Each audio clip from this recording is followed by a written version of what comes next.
ظلم کو اللہ تبارک و تعالی ہرگز پسند نہیں فرماتا. اور ظلم کا مطلب صرف کسی پر ہاتھ اٹھانا ہی نہیں بلکہ کفر اور شرک بھی بہت بڑا ظلم ہے. قرآن پاک میں اللہ نے فرمایا ان الشرک لظلم عظیم. اللہ کے ساتھ کسی کو شریک ٹھہرانا بہت بڑا ظلم ہے. اور اس ظلم کی بہت ساری شاخیں ہیں جو آج ہم دنیا میں دیکھ رہے ہیں. انسان کسی نہ کسی جگہ پر ظلم کرنے کا شکار ہو جاتا ہے، ظالم بن جاتا ہے. اور ظلم کی تعریف اگر دیکھیں عربی میں تو یوں کہا گیا وضع الشیء علی غیر محلہ، کسی چیز کو اس کی جگہ پر نہ رکھتے ہوئے، اس کی حیثیت کو اس کی حیثیت کی جگہ پر نہ رکھتے ہوئے دوسری جگہ پر رکھ دینا یہ ظلم کہلاتا ہے. حقدار کو حق نہ دینا یہ ظلم ہے، یا اپنے حق سے زیادہ کسی سے چھین لینا یہ بھی ظلم ہے. اور یہ ظلم کی ایک دو نہیں ہزاروں مثالیں ہیں، لیکن قرآن ہر ظلم کی مذمت کرتا ہے. اللہ کریم کئی جگہوں پر ارشاد فرماتا ہے ان اللہ لا يحب الظالمین، اللہ تعالیٰ ظالموں کو ہرگز پسند نہیں فرماتا. میرے عزیزو، گناہ بھی ظلم ہے. جیسے کہ قرآن میں اللہ نے فرمایا وَلَوْ أَنَّهُمْ إِذْ ظَلَمُوا أَنفُسَهُمْ، جب لوگ اپنی جانوں پر ظلم کر لیں تو اے محبوب آپ کے دربار پہ آئیں. یہ جو آیت ہے ظلم کا مطلب کیا ہے؟ انسان جب گناہ کرتا ہے تو وہ اپنے آپ پر ظلم کرتا ہے.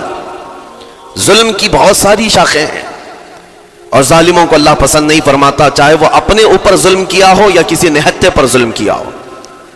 آج دنیا میں جو حالات ہم دیکھ رہے ہیں، ظالموں کا ظلم عروج کو پہنچا ہوا ہے. اور قرآن پاک میں رب تعالیٰ نے ظالموں کی نشانیاں بھی بیان کی. ایسا نہیں کہ یہ پہلی مرتبہ ہوا ہے. اللہ تعالیٰ فرماتا ہے وَكَم مِّن قَرْيَةٍ أَهْلَكْنَاهَا، کتنی بستیاں ایسی ہیں جن کو ہم نے ہلاک کر دیا. رب تبارک و تعالیٰ نے ان کو ختم کر دیا کیونکہ وہ ظالم تھے. ظالموں کی بستیاں جو ہلاک ہوئی، قرآن پاک میں 3 مثالیں آپ کو بتاتا ہوں. ایک نوح علیہ السلام کی امت اور ان کی آبادی، دوسری حضرت لوط علیہ السلام کی قوم، تیسری حضرت صالح علیہ السلام کی قوم.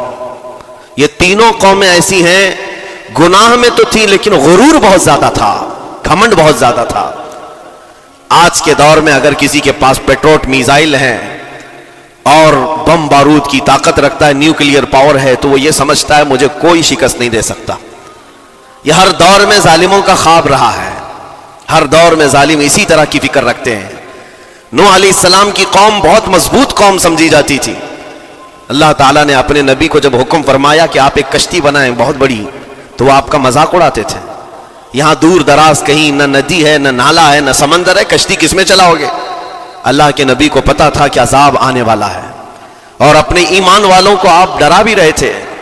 لیکن کفار و مشرکین غرور و تکبر میں ایسے تھے، یہاں تک کہ نوح علیہ السلام نے اپنے بیٹے کو بلا کر کہا جو کافر تھا، کہا میرے ساتھ آ جا، یا بنی ارکم معنا ولا تکن مع الکافرین، بیٹا ہمارے ساتھ آ جا، کافروں کے ساتھ مت جا. اس نے کیا کہا؟ قال سآوی الی الجبل یعصمنی من الماء، میں تو پہاڑ کی اونچی چوٹی پر چلا جاؤں گا، تمہارا پانی مجھے کچھ نہیں کر سکے گا. یہ اس وقت ظالموں کا خیال تھا، گمان تھا. پھر اللہ تعالیٰ قرآن پاک میں فرماتا ہے وَفَجَّرْنَا الْأَرْضَ عُيُونًا، ہم نے زمینوں کے سارے چشمے پھاڑ دیے، ہر جگہ سے پانی کے سوتے نکلے. اور پھر آسمان کے سارے دروازے کھول دیے. فَفَتَحْنَا أَبْوَابَ السَّمَاءِ بِمَاءٍ مُنْهَمِرٍ، اللہ فرماتا ہے آسمان کے سارے دروازے پانی کے کھول دیے، آسمانوں سے پانی اور زمینوں سے پانی.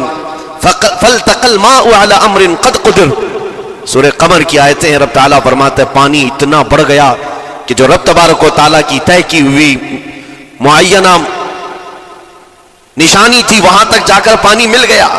روئے زمین پر کوئی باقی نہ رہا سوائے حضرت نوح علیہ السلام کی کشتی کے، کوئی نہیں باقی رہا. جب یہ پانی پھیل گیا، کیا پہاڑوں کی چوٹیاں، کیا محلوں کی اونچائیاں، سب غرق ہو گئے. اور وہ جبابرہ، وہ قوت کے بادشاہ جو کہتے تھے ہمارا کوئی کچھ نہیں بگاڑ سکے گا، سڑ گئے پانیوں میں. صرف پانی اللہ تعالیٰ بھیج دے تو انسان اسے روک نہیں سکتا، عذاب الہی کو کیسے روک سکے گا؟ دوسری گھمنڈی قوم، غرور میں مبتلا قوم تھی حضرت لوط علیہ السلام کی قوم، جو بدکاریوں میں ملوث تھے. اللہ کا جب عذاب آیا تو قرآن پاک میں رب تعالیٰ فرماتا ہے